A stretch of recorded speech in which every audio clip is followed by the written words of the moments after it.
tilt up a little bit. If I tilt it up, it's not going to be. Wow, we just have to lean forward. You want to crack yours before you?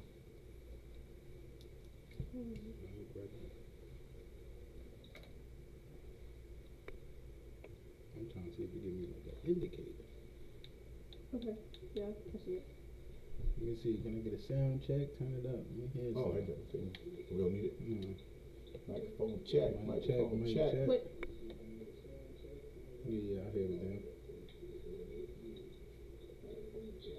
Turn it down. Turn it down. Yeah.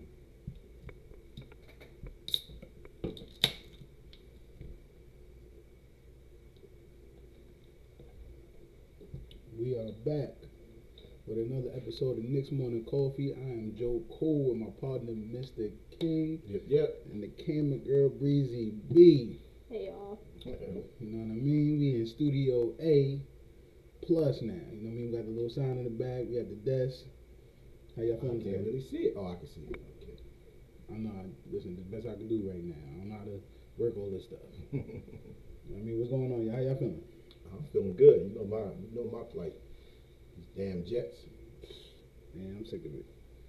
I ain't watching them no more. I told you that. I told you I wasn't watching them no more. Yeah, but remember I said yesterday we was 0-4 going into today, but because the AFC, after the teams that's leading their division 3-1, there's only one other team 3-1. Most of the other teams are 2-2 and 1-2. So they're 2 wins out of being with the pack. So you got one more week to really try to turn your season around, based on what everybody else is doing.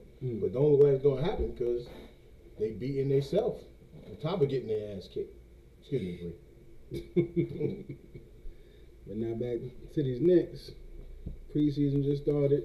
Played Philly twice. And Abu Dhabi. We looking good, y'all. I'm not gonna lie to y'all. Oh yeah, Dubai, nice Dubai trip. Yeah, I mean the ball movement, whatever they're gonna be running, I'm loving it. How y'all feeling about it?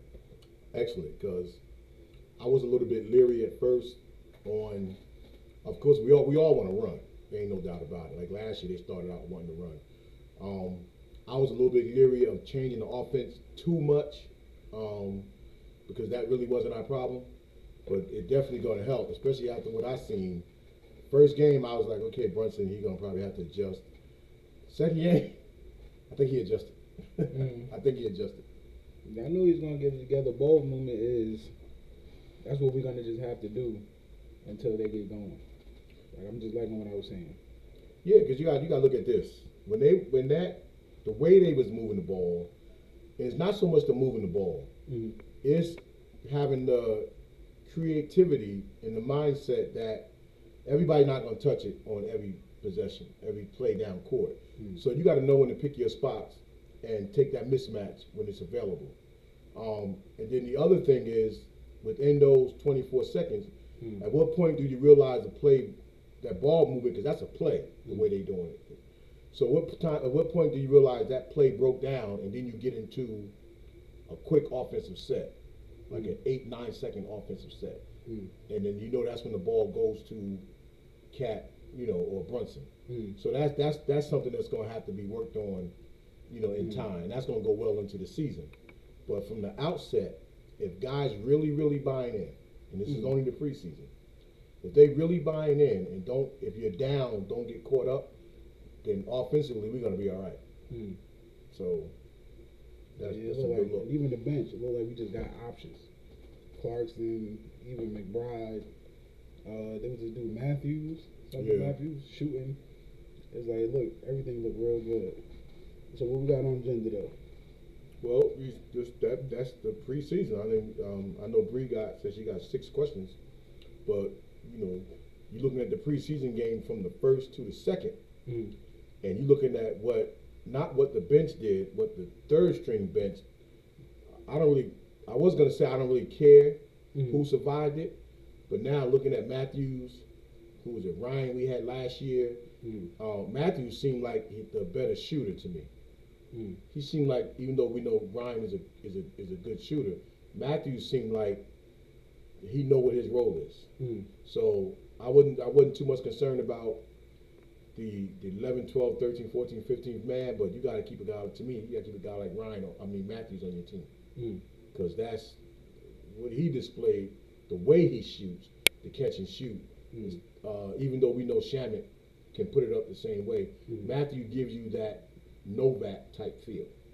So I like the fact that people are going to fight for the positions, but then we have to kind of like be realistic on who's going to get those spots and what's the need for those spots in case of injury. Who's more needed in case of injury? That's what it comes down to. And it seemed like to me, a guy like Matthews could help. Like he's just doing the role. He's just filling the That's spot. it. That's it. Ain't actually do no more. Same thing like Yabusele, coming in on defense, but the energy is like a big Josh Hart. So is anybody you think that automatically now D-Y, I can't pronounce his name, the guy we drafted last year that they brought back, he looks good too, but I don't know where you gonna put him. You know? Yeah, he's probably not gonna play. No, he's not gonna play, but he definitely makes a case for himself. So yeah, coaches got some decisions to make. In terms of, I guess they already know who's getting the exhibit 10s in the two ways. So who else is going So down? everybody still can't stay on the team, or do we make No, we still got to make a move. And I don't think that move changed from my last show on who it might be, because I get the strangest feeling, and even though we know that was the odd man out, that they're showcasing Deuce because they need a 2-for-1. They want to keep Shamet and our boy. And to keep both of them, somebody got to go. And I think Deuce is definitely on that chopping block. But it seems to me like they're showcasing him. Because he got a whole lot of green light right now. And he looked good. So, if he stays, he stays. But who you talking about? Deuce McBride. I think they're showcasing. You think so? Because they said the same thing about Bacone Dadier. I know Clyde slipped up last game and said Knicks rumored to be shopping him. So then they covered it up with like everybody on Knicks got rumors to be getting shot. So yeah, and we know it's not no rumor. We know that they probably are. And not that they want to part with, Dadier, and you definitely probably don't want to part with Deuce for the defensive pressure that he brings. But if you want, you want to keep Brogdon and Shamet, where else you going to look? Right. Those are the only places that can bring back something. So and that's really by not bringing back anything. You have to get back something that you can cut and let go. And and if Deuce does go, he's making a nice case for himself to go somewhere and play and play a lot. So once a Knick, always a Knick. But for where we're trying to get into the season, some tough decisions have to be made. And Deuce might be one of them. So if he does go, I won't be sad to see him go because of what we had, but I would wish him well the same way I did Randall. I wish Randall well. So the Knicks just have front office. They got some things they gotta iron out because you want to make the right decision. So you say you should just package them all off and get that one good player that we need? No. I think you packaging them up. You packaging them off to keep the ones you got. You want to keep Brogdon and you want to keep Shamet. So that's the move. That's the play right there. To try to bring in, who you gonna bring in? Where could you bring in somebody? So yeah, true. So it's not bad though. It's not a bad position to be in. Either way, we in a win-win. Because between Shamet and Brogdon, which one would you keep? Brogdon. Me too. Yeah. I love Shamet. Don't get me wrong, but I know Brogdon hadn't fared too well so far in this preseason. But like he got stripped twice that I seen in the last game, and I didn't even see the whole game. So that's rare for him. But he also could be rounding himself into shape. But we know what he brings to the table, right? And that's going to be something we didn't have. Something that Deuce doesn't even give us. So I would love to have Shamit, but right now, because other shooters are on the team, like you might keep Ryan, you might keep Matthews. Brogdon got to be a must stay for me. If for no other reason, not just insurance, but a key backup point guard that can get other guys involved, and can also knock down a shot for himself. Yeah, I mean, as I said, I think McBride's here to stay. I don't think he's going anywhere. I think we keeping him. If anything, it's probably gonna be like Pacone, Dadier, some of them other younger guys that we ain't quite, get to. It might be some of them. Shamit probably don't get re-signed. Brogdon probably stays for what they know he can do. Yeah. You know what I mean? Yeah. And then if Matthews is playing like that, he's probably cheaper to keep him. They got to do something like that. They got to look. They got to look long term for the season. Mm-hmm. You can't worry about, to me, holding on to that asset to make a move in February. To me, I don't think we should be looking at it that way. I think we should put our best product out on the floor and go for it, and give them the whole season to get it right and make that run. Because this opportunity right here, right now, is one that don't come along that often. And this is nothing to do with the other teams being injured. It has a lot to do with who we are as a basketball team and the progression that we made the past 4 or 5 years, taking that next step. I think we have to go for it. And then speaking of once a Nick, always a Nick, there was a picture that surfaced of Thibodeau going to the Timberwolves, what do you call that, headquarters or gym, and he took a picture with DiVincenzo and Randall. You seen that? No, I ain't see that. See, I ain't fluid. First of all, if you joining us, make sure you like, comment, and subscribe. Knicks Morning Coffee. We're definitely in Studio A right now. I'm trying to learn how to use OBS, see how this works. But pretty soon I'll be able to put up what I'm talking about on the screen once I get that right. But I need more screen real estate and stuff like that. But yeah, there was a picture of Thibodeau taking a picture with Randall and DiVincenzo. You think he was just doing that to be petty? You think Tim was hiding him? What do you think he was doing over there? They could. Well, first he coached there many years, and he turned their franchise around. So there's always going to be love for him. And he probably real close. Is Glenn Taylor still the owner over there? He's probably real close with the owner, and they probably using him too as a consultant. Come in and I don't think it's petty. These guys know what Tibbs did for their careers. Not just Randall and DiVincenzo, but Minnesota. Tibbs turned around their light on the NBA and made them a future contender for years to come. So that's all love. We can't fault them for that. Oh yeah, they got a picture right there. Think Ken McGraw. Let me see. Oh, okay. He's at practice. Yeah. Oh, okay. Wow. I don't know if they can see that. But no, they can't see that. Well, probably, I'm pretty sure if they watching, they probably see that. Yeah. That's interesting, but not a shady type of thing. Yeah, because he was a big time coach for them. So that's cool. More power to him. More power to him. All right, what we got next? What we going with? Bree, might as well get to your questions, because 6 questions. 6 today. questions. Breezy B got 6 questions. Talk to us. Yeah, who was Bree? You said it. Who was Bree to us again? What was that with Cameron and them?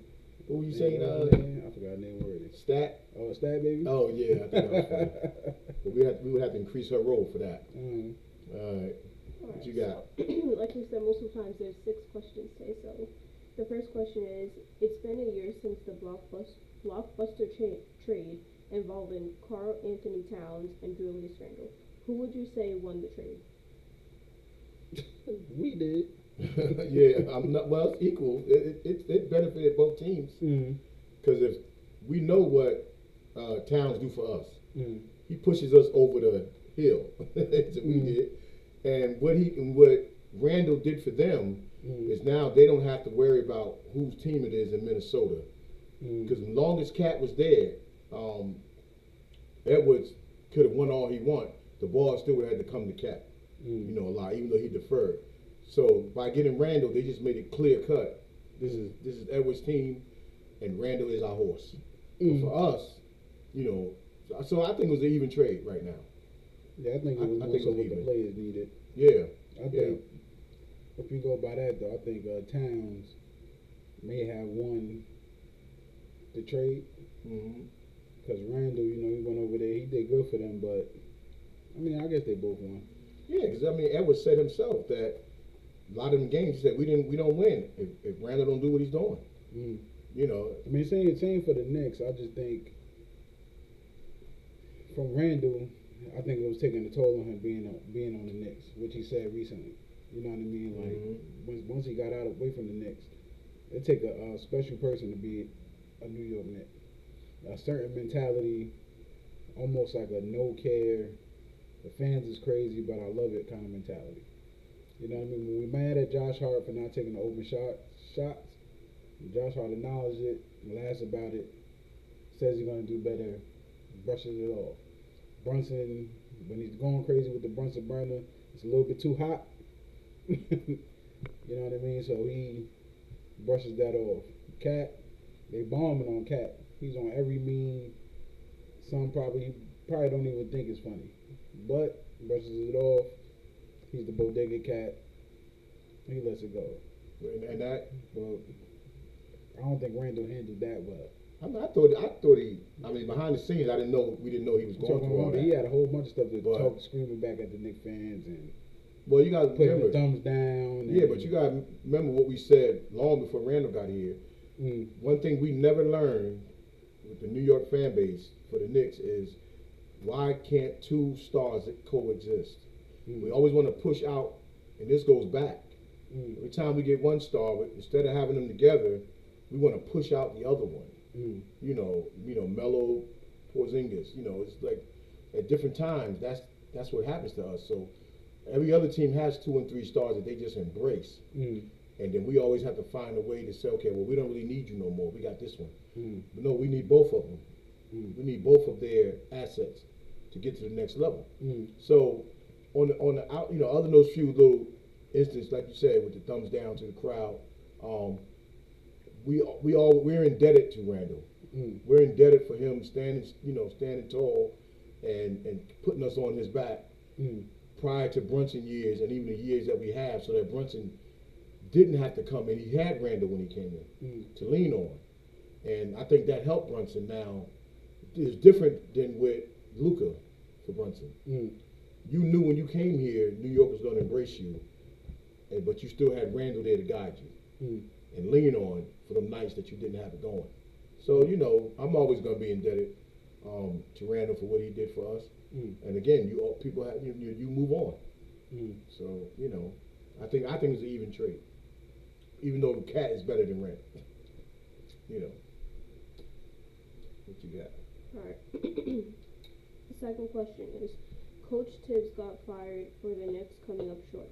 Will Leon Rose get fired this year if they don't make it to the NBA Finals? No. Got one as a king. Hell no. Yeah, I don't think. I think from every time we doubt the Knicks front office or management or whatever they do, they get us exactly what we think we need and to show what we need. After that, it's up to the players and the coaches to get this thing right. He gave Tibbs time, but they want to win. So if you want to win, how much more time? If we would have kept Tibbs, yeah, somebody in front office would have been fired. Because they'd have been like, that family affair stuff got to go, and I'm getting rid of everybody. Yeah, so they got rid of Tibbs. How long has it been? 3-4 years? No, he did 5 years, right? That's what I'm saying. Yeah, I mean, I look at it as well. Tibbs got us further than we've been. He got us 1 or 2 games from the NBA from the Eastern Conference Finals. That doesn't warrant somebody getting fired. Like that's like when a coach of the year get fired, which has happened, right? Most recently to some teams. So you would think what Tibbs did for us this year, getting as far as we've gotten in I don't know how many years, that your job is safe no matter what. So to say Leon Rose and them couldn't get fired if we came up short, I put an asterisk next to that because Dolan has been silent these past few years. He almost came out last year, remember, a little bit, but somehow he pulled back the reins and he's staying out of it.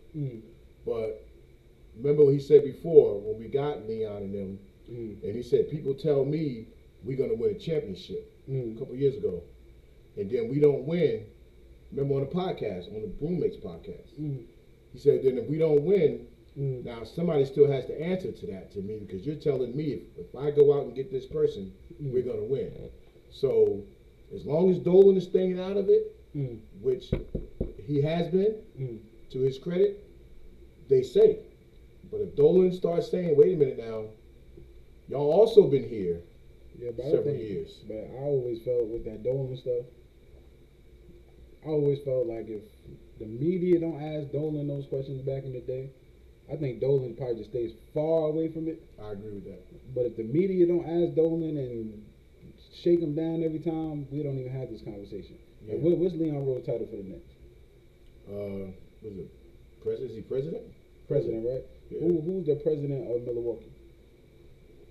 Who's the president of Chicago?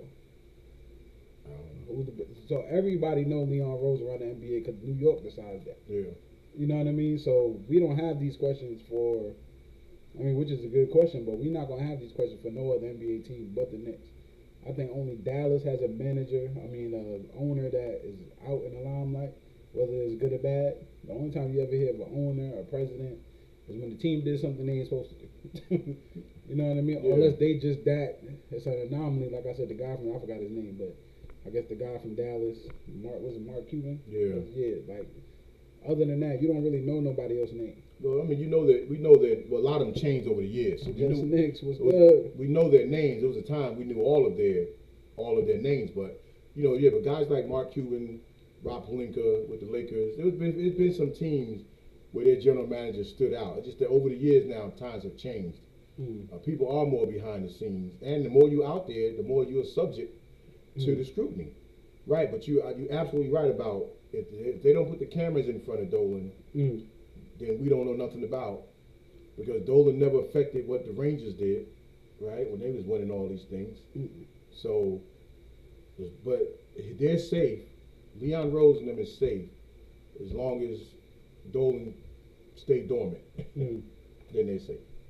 That was a good question. Talk to me. Next question is Jordan Clarkson. If he got it going offensively, do you live him or let him rock or stick to the rotation? See, I'm gonna jump on that one because I've been thinking about that type of scenario, right? When we not like some of our players, we're not gonna low manage our players, right? But we want Brunson them fresh for the end of the season, and Jordan is that type of player.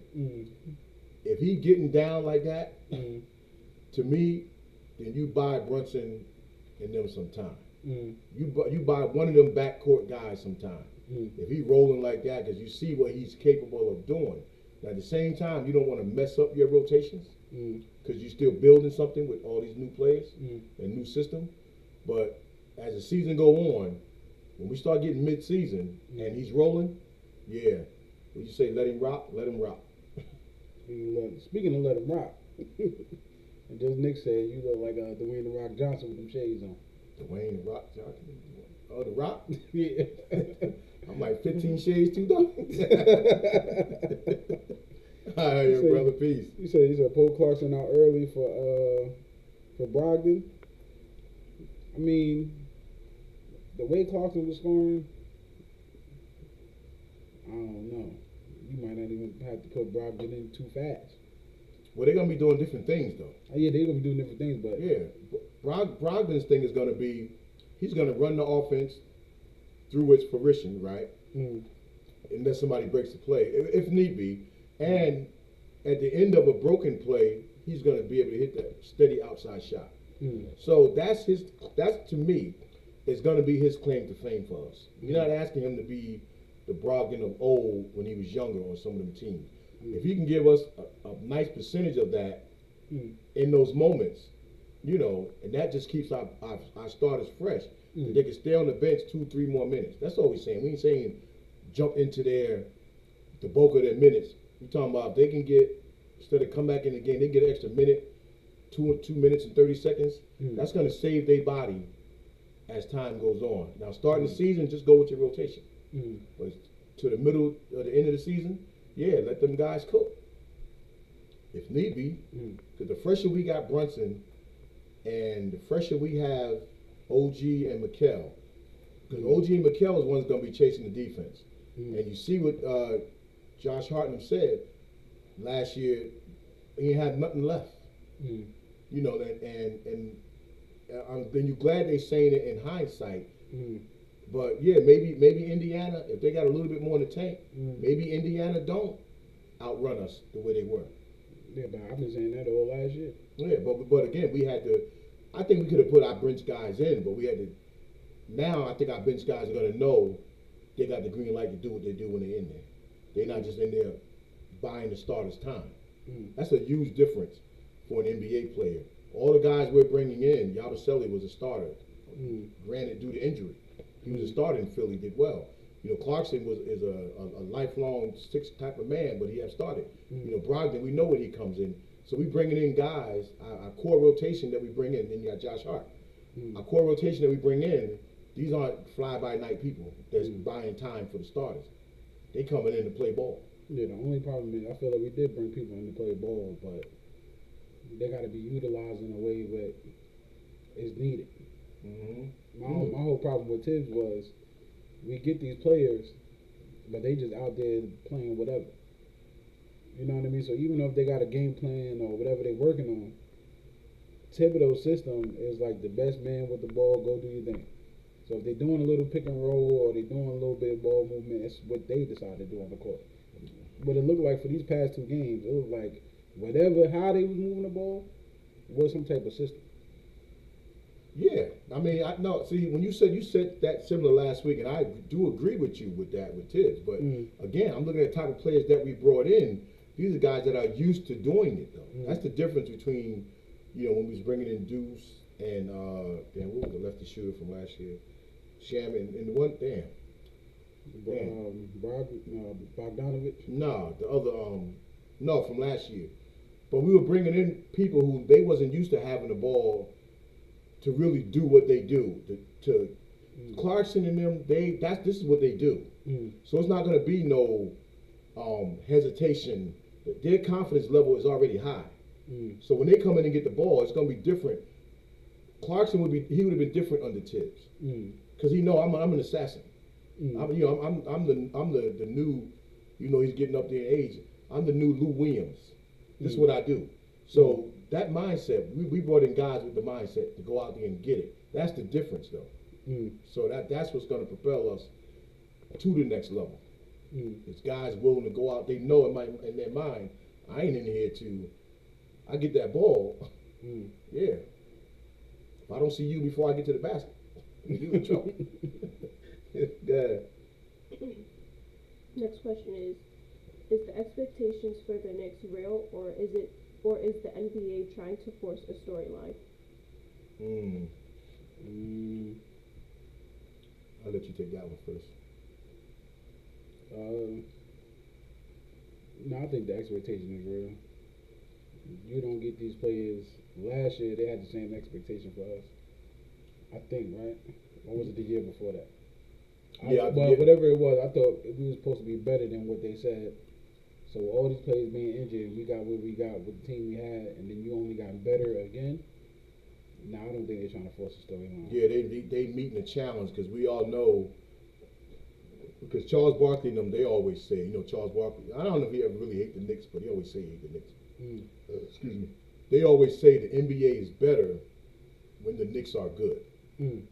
So it's like every year they try to find a way to say the Knicks are going to be better. Just that all them other years we just couldn't do it. You know, a lot of those mellow years, even though we started putting some nice pieces on paper, we just couldn't be what the NBA wanted us to be. And I think now we really found a formula over the last, 3-4 years of how to be good. Mm. So in the NBA too, when they put you up there like that, I think some of it's hype, but now it's hype that we can back up. Mm. If that make any type of a sense. Mm. You like so how can I agree with you and agree with me too? Because sometimes two things could be right at the same time. Mm.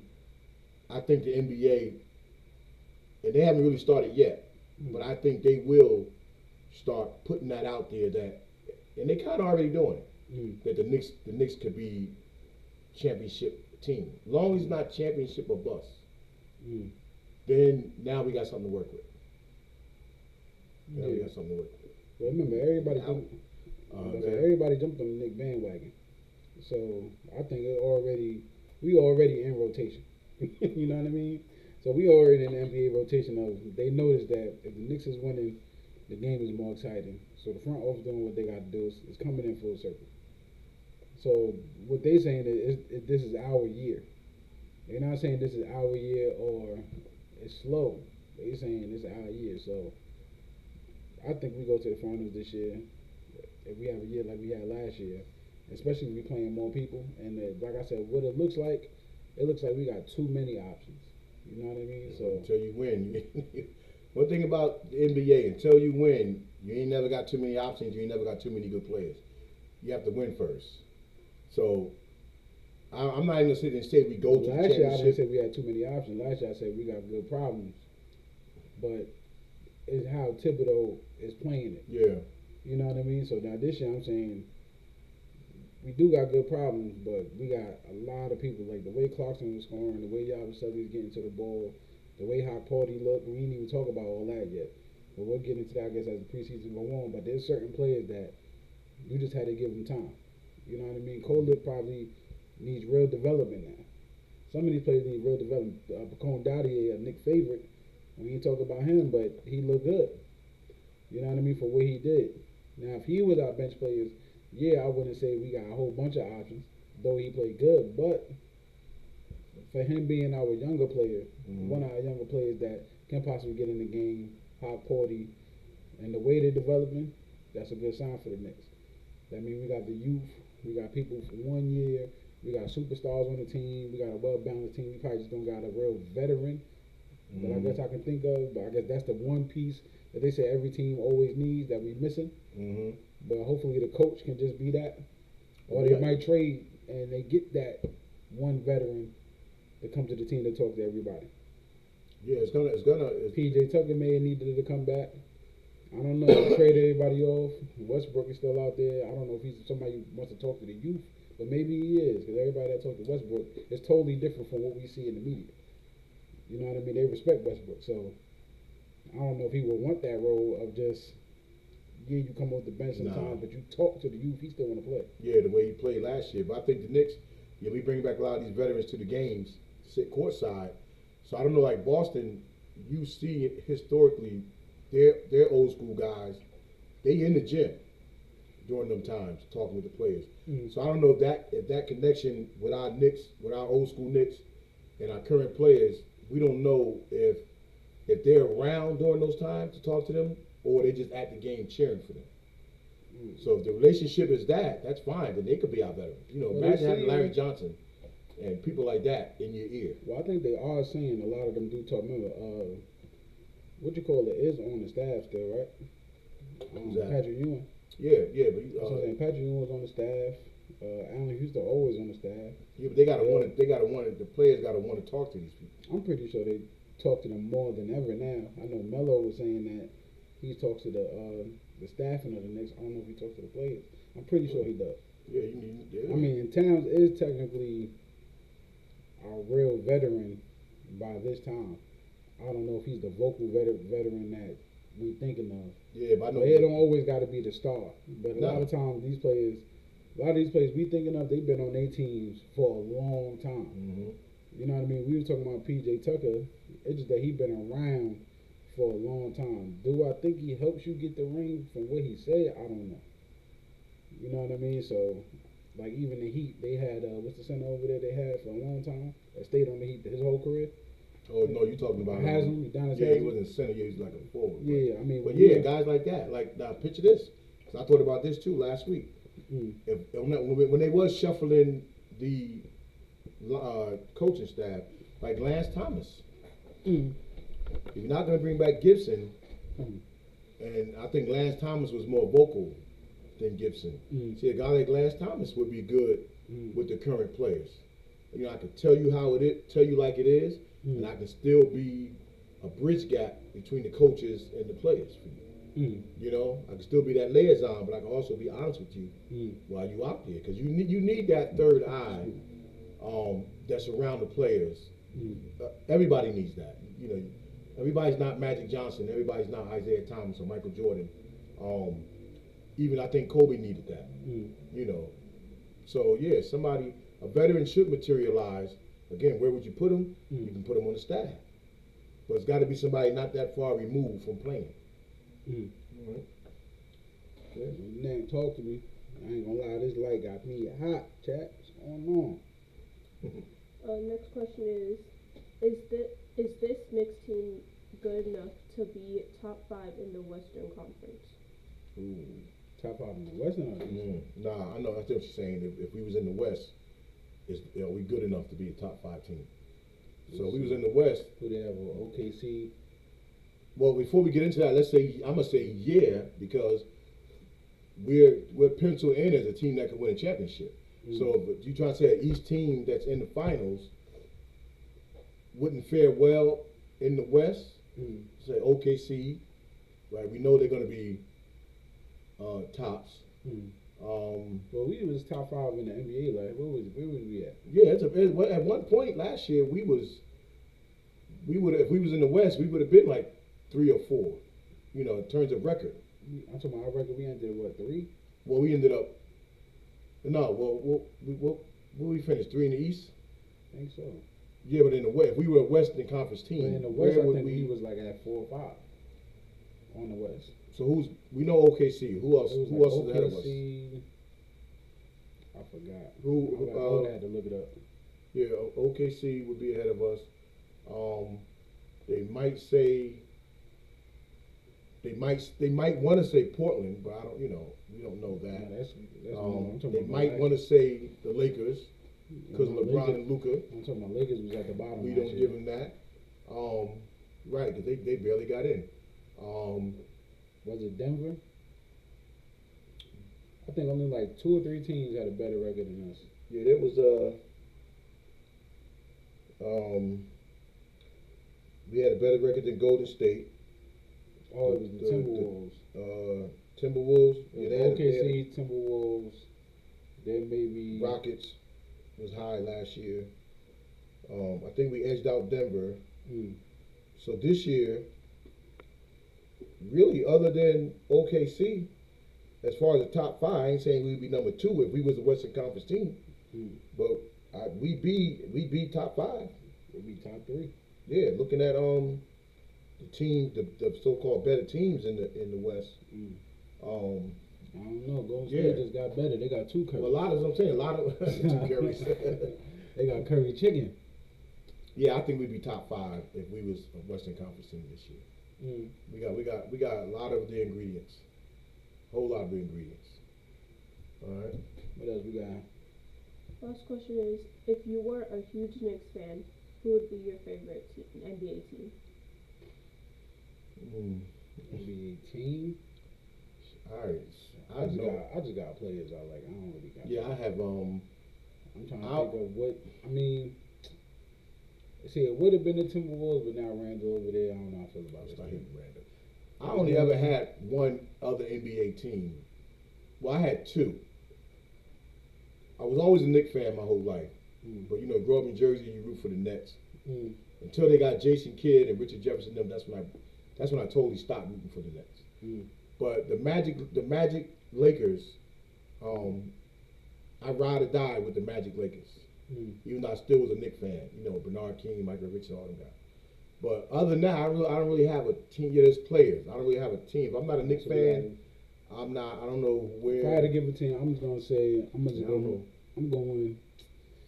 It's hard.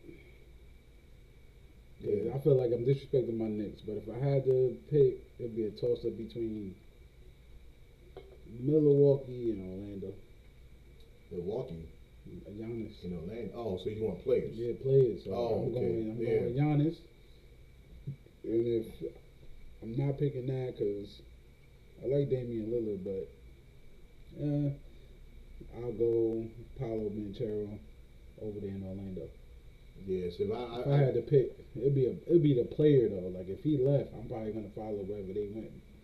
yeah, It's not so much the team. I don't know what team. I don't know what team I would ride for the way I did the Magic Lakers, other than the Knicks. You know, he's Minnesota. He talking about Randy. This. I'm saying, I'm not know. She said team. She didn't say play. If it's a team, I can't. See, this is why I believe that sign up there is that I'm a Knick. Yeah, it hurt my heart when the Lakers used to lose when Magic was there. But other than that, Other than that, it but just the jerseys is cool. What player I like better? Yeah, but now speaking of that too, now when I was watching the Fast Break podcast of Byron Scott, he does his podcast with the former Lakers from the '80s, and I think I was telling you that the other day that I was so proud to finally hear when they was asking Norm Nixon. Everybody should know who Norm Nixon is. First they asked him, could he play? Would his game translate today? And if you know the rate of Lakers was back in the early '80s with Norm Nixon and Magic Johnson together, Norm Nixon definitely could translate in today's game because he could run an offense like a true point guard. He could pull up and shoot the 2 or the 3, and he also was quick. As the quicker the guards are today, he was as quick. So he definitely, it's usually it's in reverse. Could the guy today play yesterday? So that question was asked of him, could he play today? And absolutely. But when they also asked him who in NBA history, who he say are his top most underrated players in the NBA, and 3 of them was former Knicks. 3 of the 4 that he mentioned, he said Bernard King, which he gave everybody nightmares. He said Kiki Vandeweghe, who was deadly, even though he always played for the Knicks, but we got him during the Pat Riley era, in Pat Riley's early years. And then his number 1 player, and he said Alex English from Denver, who they were teammates. When they both were scoring, they both averaged 30 points a game. Kiki Vandeweghe and Alex English during Denver. So teams was running way back then. But the number 1 guy he said that made me feel good because people ain't talking about Michael Ray Richardson. And he said that's the number 1 overrated. He's a triple-double waiting to happen. When only Magic was really getting triple-doubles. Fat Lever getting triple-doubles on the regular. He's a 6'5" guard that could do everything. 6'5" point guard that played for the Knicks and played for the Nets. And got kicked out of the league because of the drug, the drug suspension thing. But yeah, that made me feel real good that, because as much as I love Clyde, when I pick my all-Knick team, Michael Ray is my point guard. And we'll save that for a new, but you always got to pencil in Clyde because he's Clyde. But Michael Ray is my starting point guard. I had to get that out there. If it means nothing to nobody. No. So we need the back in the day information. Yeah. That makes everything come full circle. All right. But listen, if y'all joined us, make sure y'all like, comment, and subscribe. Fall is here. NBA is almost here. Well, it's here. Preseason is on the way. We definitely in Studio A. See, that's the bars. I heard that. We definitely gonna try to level up. So make sure you hit that like, comment, subscribe. We'll see y'all next time. Peace. Peace.